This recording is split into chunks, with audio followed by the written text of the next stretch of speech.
Stage view. Microsoft Excel में back stage view आपको saving, opening, file printing और sharing की मुख्तलिफ ऑप्शंस देता है। ये back stage view Microsoft Excel 2007 के माइक्रोसॉफ्ट ऑफिस बटन और एक्सेल के पुराने वर्जन्स की फाइल मेन्यू की तरह है। ताहम ये सिर्फ एक मेन्यू के बजाय फुल पेज व्यू है जो हमें काम के दौरान आसानी मुहैया करता है। To get to back stage view, file tab पर क्लिक करें। आप इन बाएं जाने वाली कोई भी ऑप्शन चुन सकते हैं। इन ऑप्शंस में आपको save, save as, open, close, info, recent, new, print, save and send और हेल्प की ऑप्शंस आपको नजर आएंगी। आइए इन कमांड्स को देखते हैं। सेव, इस कमांड से आप अपने डॉक्यूमेंट या वर्कबुक को सेव कर सकते हैं।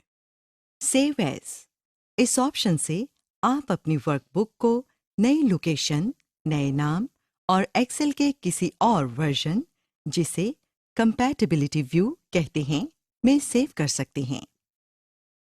ओपन, पहले से सेव्ड या बनी हुई एक्सेल वर्कबुक को खोलने के लिए।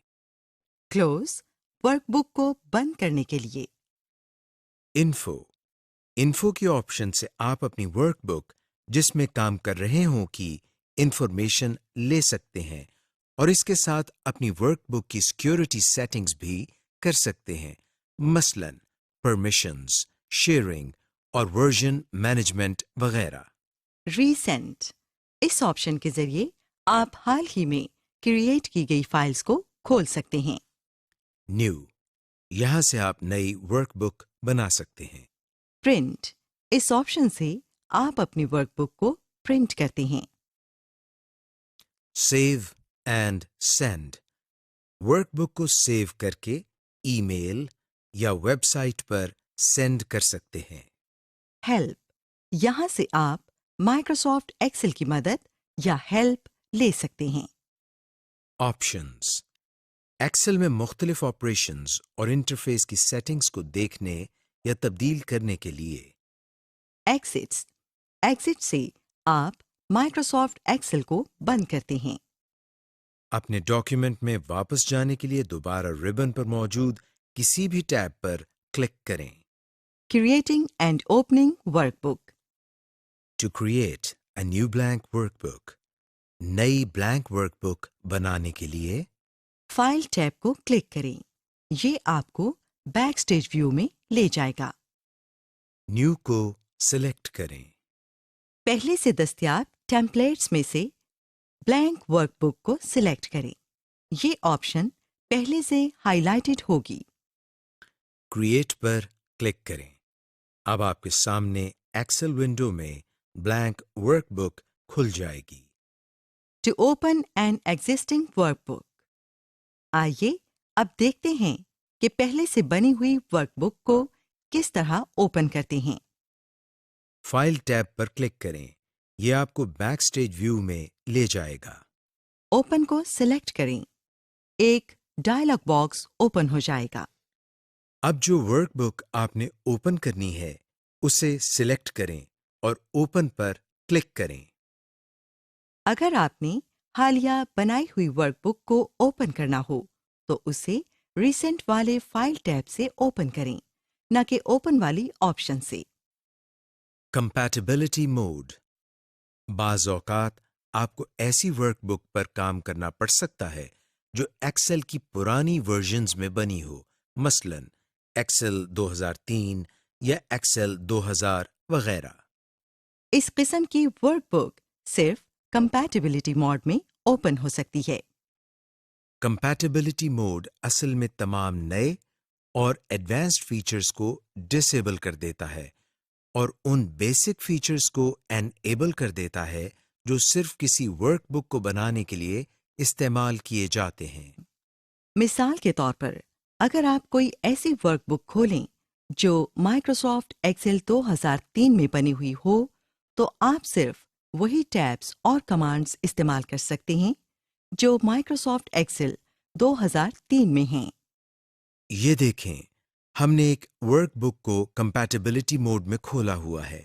آپ دیکھ سکتے ہیں کہ انسرٹ ٹیب میں موجود اسپارک لائن اور سلائسر کی آپشنز ڈسیبل ہو گئی ہیں اور صرف 2003 والی آپشنز دستیاب ہیں.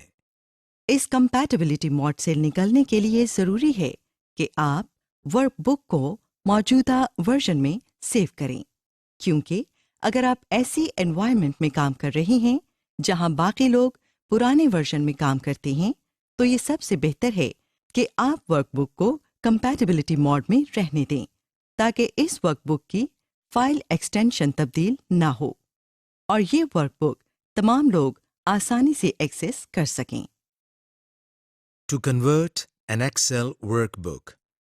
اگر آپ مائکروسافٹ ایکسل 2010 کے تمام فیچرز کو استعمال کرنا چاہتے ہیں تو آپ اپنی ورک بک کو مائکروسافٹ ایکسل 2010 کے فائل فارمیٹ .xlsx میں کنورٹ کر سکتے ہیں.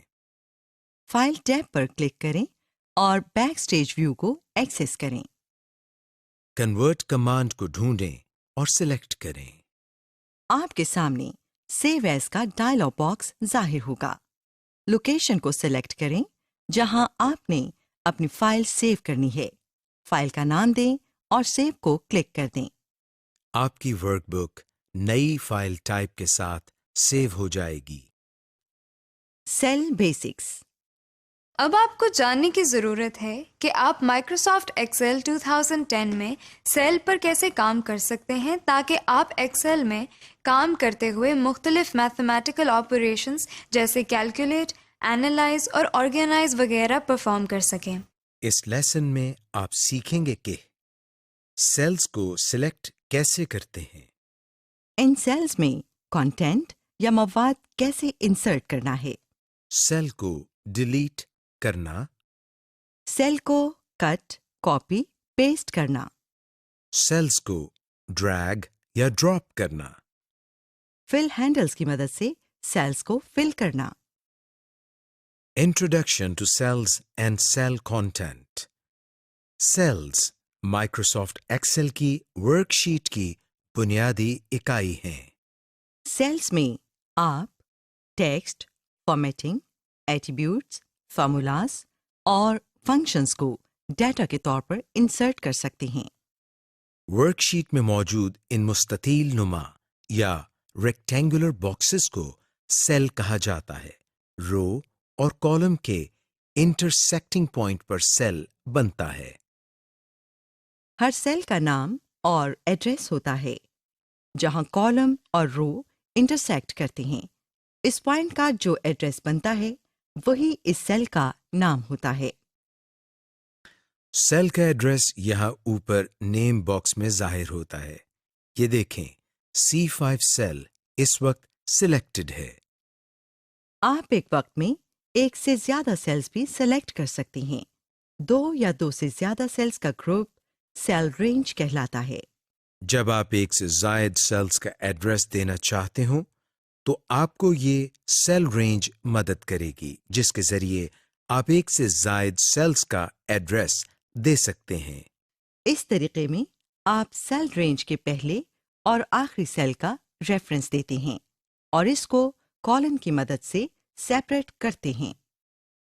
مثال کے طور پر ایک سیل رینج ہے جس میں A1، A2، A3، A4 اور A5 سیلز ہیں تو اس سیل رینج کا ایڈریس ہوگا A1: A5، یعنی اس کو نیم باکس میں A1: A5 کی شکل میں لکھا جائے گا. To select a cell, cell پر کلک کریں. جب آپ کسی بھی سیل پر کلک کریں گے تو آپ دیکھیں گے کہ اس کے گرد ایک بلیک کلر کا بارڈر بن جاتا ہے اور اس کے ساتھ ساتھ کالم ہیڈنگ اور رو ہیڈنگ بھی ہائی لائٹڈ ہو جاتی ہے. ماؤس بٹن کو چھوڑیں، سیل سلیکٹڈ ہی رہے گا جب تک آپ کسی اور سیل کو سلیکٹ نہ کر لیں. آپ ورک شیٹ میں سیلز کو سلیکٹ کرتے ہوئے کی بورڈ کی ایرو کیز کے ساتھ بھی نیویگیٹ کر سکتے ہیں. To select multiple cell,